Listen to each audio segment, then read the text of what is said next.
तो उनकी जो सौतें थी, उन सभी सौतों ने मिलकर के निर्णय लिया कि इस बालक को मार डालेंगे। तो सबने जहर मिला करके उस बालक को मार डाला।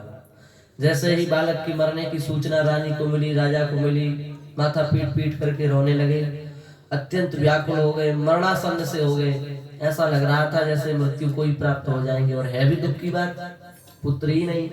जैसे तैसे पुत्र हुआ, और वह पुत्र भी अभी कुमार अवस्था तक भी नहीं पहुंच पाया और मर गया। सबको दुख हुआ। उसी समय जब राजा रानी माथा पीट पीट करके रो रहे थे, उसी समय श्री अंगिरा जी, नारद जी वहां पधारे और उन्होंने बड़ा सुंदर राजा को उपदेश दिया। पर राजा का मोह दूर नहीं हुआ। राजा की बात समझ में नहीं आ रही थी। तब श्री अंगिरा जी ने, श्री नारद जी ने वह जो जीव था, जो मर गया था, जो बालक मर गया था, उसके भीतर आत्मा प्रविष्ट कराई और कहा, पूछा उससे कि तुम बताओ अपने पूर्व जन्म का चरित्र, ये राजा तुमसे क्यों इतना मोह कर रहा है। तो उस जो बालक मर गया था ना, वो बोलने लगा। उसने कहा कि आप मेरे कौन सा जन्म के पिता माता हैं। ऐसा अपने पिताजी से बोला, आप हमारे किस जन्म के माता पिता हैं, क्योंकि मेरे तो बहुत जन्म हो गए, बहुत जन्म मेरे व्यतीत हो गए, तुम उन जन्मों में से किस जन्म के पिता हो। राजा ने कहा, क्या तुम अपने पूर्व जन्म की कथा सुना सकते हो। बोले, हाँ हमें ध्यान है, हम सुना सकते हैं। मैं एक ब्राह्मण था, मैं एक मनुष्य, समझ लो आप मनुष्य था, और एक दिन मैं जंगल में था, मुझे भूख लगी, तो मैंने जंगल की लकड़ियां काटी और लकड़ियों को काट करके मैं आग लगा रहा था। तो उस लकड़ी के अंदर जो दीमक होती है, उसी दीमक के एक स्थान पर 1 करोड़ चींटियां वहां लगी हुई थी। चींटी छोटी छोटी होती है, लकड़ी के अंदर घुसी होंगी। तो हमें दिखाई नहीं दिया और हमने उस लकड़ी को आग में लगा दिया। उसमें से एक चींटी तो बच करके बाहर निकल आई और शेष 99,99,999 चींटियां जल करके मर गई। वे चींटियां ही ये 1 करोड़ रानियों में से 99,99,999 है, और जो वो एक चींटी बच गई थी, वही ये मेरी माता है। ये बच गई थी, इसलिए इसने मुझे पाला, और ये मर गई थी, तो इन्होंने मेरा बदला निकाल करके मुझे जहर दे दिया। तो राजा के नेत्र खुल गए कि थोड़ा सा अपराध, वो भी भूल से हो गया, उसका परिणाम देखो, दोबारा जन्म हुआ और जन्मते ही विष मिल गया पीने के लिए। अंगिरा ऋषि के चरणों में राजा गिर गया, अब आप हमें उपदेश दीजिए। तब से चित्रकेतु को अंगिरा ऋषि ने, नारद जी ने उपदेश दिया, स्तोत्र दिया, इसका पाठ करो तुम्हें भगवान की प्राप्ति हो जाएगी। उस स्तोत्र के प्रभाव से राजा को संकर्षण भगवान के दर्शन प्राप्त हुए, और संकर्षण भगवान का दर्शन करके राजा सिद्धों के जैसे विमानों पर बैठ करके विचरण करने लगा। बड़े बड़े गंधर्व उसकी स्तुति करते, बड़ी बड़ी अप्सराएं उसको पंखा जलाते थे। महाराज समस्त वैभव उसको प्राप्त थे। अब ध्यान देने वाली बात है, चित्रकेतु को भगवान मिल गए कि नहीं मिल गए। भगवान मिलने के बाद उसको पूरी व्यवस्था मिली कि नहीं, ऊपर जाकर के सब कुछ मिल गया। अब सुनो क्या हुआ। अब एक दिन चित्रकेतु अपने विमान पर बैठ करके जा रहे थे, ऐसे ही आकाश मार्ग में विचरण कर रहे थे। घूमते घूमते वो कैलाश पर्वत पहुंच गए, और कैलाश पर्वत पर जाकर के उन्होंने देखा भगवान शिव उपदेश दे रहे हैं।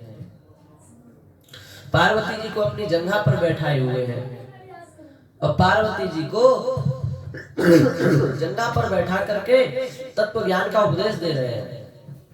बड़े बड़े सनकादिक सिद्ध सब सामने बैठ करके उपदेश सुन रहे हैं। सब बड़े गंभीरता से सुन रहे थे, क्योंकि वस्तुतः शिव और पार्वती में भेद थोड़ी नहीं है। शिव जी पार्वती जी है, पार्वती इसलिए तो अर्धनारीश्वर है। कई फोटोओं में आपने देखा होगा, चित्रों में आधे शंकर जी आधे पार्वती जी रहती है, अर्धनारीश्वर होते हैं, उनमें भेद नहीं है।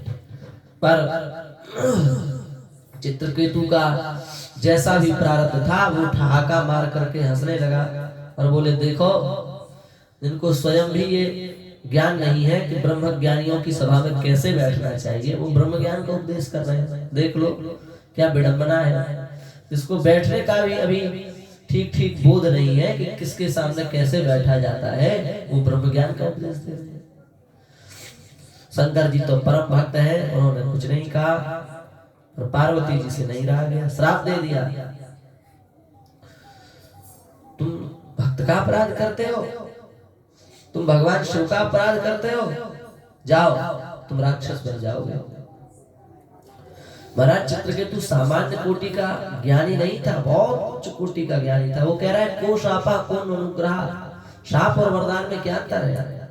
आप चाहे श्राप दे दो तो भी मुझे वही है, और चाहे वरदान दे दो तो भी मेरे लिए कोई अंतर नहीं आने वाला, ऐसा सिद्ध साधन। अब देखो भगवान भी मिल गए, वैकुंठ भी मिल गया, पर शंकर जी जैसे भक्त का अपराध बना कि नहीं बना? उसी अपराध के प्रभाव से वही वृत्रासुर, वही चित्रकेतु अगले जन्म में वृत्रासुर नाम का राक्षस बन करके आया, इंद्र से घोर युद्ध हुआ। और जब उसे लगा कि अब हम जाने वाले हैं, तब उसने कहा अपनी प्रार्थना में कि हे भगवान, हम आपके दास नहीं बनेंगे। भगवान ने कहा कि हमारा दास बनने के लिए तो लोग तरस रहे हैं कि हम भगवान के दास बन जाए। हम लोग अलग अलग दास तो बन जाते हैं, ऊपर से नाम दिखाने के लिए, कोई राम सनेही दास है, कोई दास है, कोई अमुक दास है, कोई लक्ष्मी दास है, कोई नारायण दास है, नाम के लिए। पर भीतर टटोल करके देखो तो कोई कंचन दास है, कोई कामनी दास है, कोई क्रोध दास है, कोई लोभ दास है। कोई क्रोध के वशीभूत है, जो क्रोध के वशीभूत है वो क्रोध का दास हुआ कि राम जी का दास हुआ? क्रोध दास है।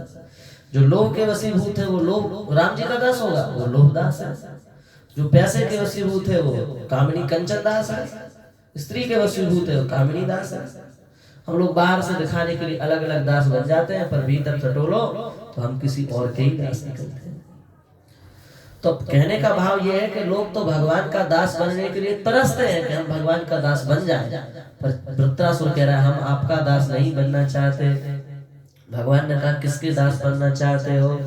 चित्रकेतु कह रहा है अहम हरे तब पादैकमूला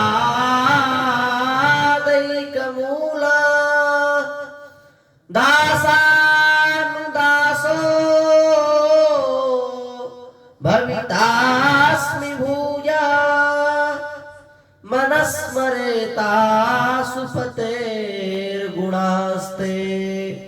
गृणीतवा कर्म करो तुकाया। हे भगवान, आपके चरणों का कोई दास, उसका भी कोई दास, उसके चरणों का भी मैं दास बनना चाहता हूँ। क्यों? आपके चरणों का दास बना तो फिसल गया, आप तो मिल गए थे, आपका दाम भी मिल गया था, सब कुछ मिल गया, पर फिसल गया। पर मुझे विश्वास है कि यदि आपके भक्तों का दास बन जाऊंगा तो फिर मैं फिसल नहीं पाऊंगा। वे भक्त मेरी बाह पकड़ करके मुझे ले जाएंगे। भक्त भगवान से हमारी गुहार लगाता है, भक्त भगवान तक पहुंचाने का माध्यम है। भगवान कहते हैं अरे ये पापी जीव है, विषयी जीव है, इसको हम अपने पास कैसे रख सकते हैं? भक्त भगवान से कहता है कि देखो हे नाथ, किसी व्यक्ति का हाथ टूट जाए और वो प्लास्टर हाथ पर चढ़ा दे और गले में पट्टा बांध दे कि इस हाथ को लटका के रखना है ऐसे, तो वो टूटा हाथ वही व्यक्ति लटकाएगा जिसका टूटा है कि दूसरा लटकाएगा?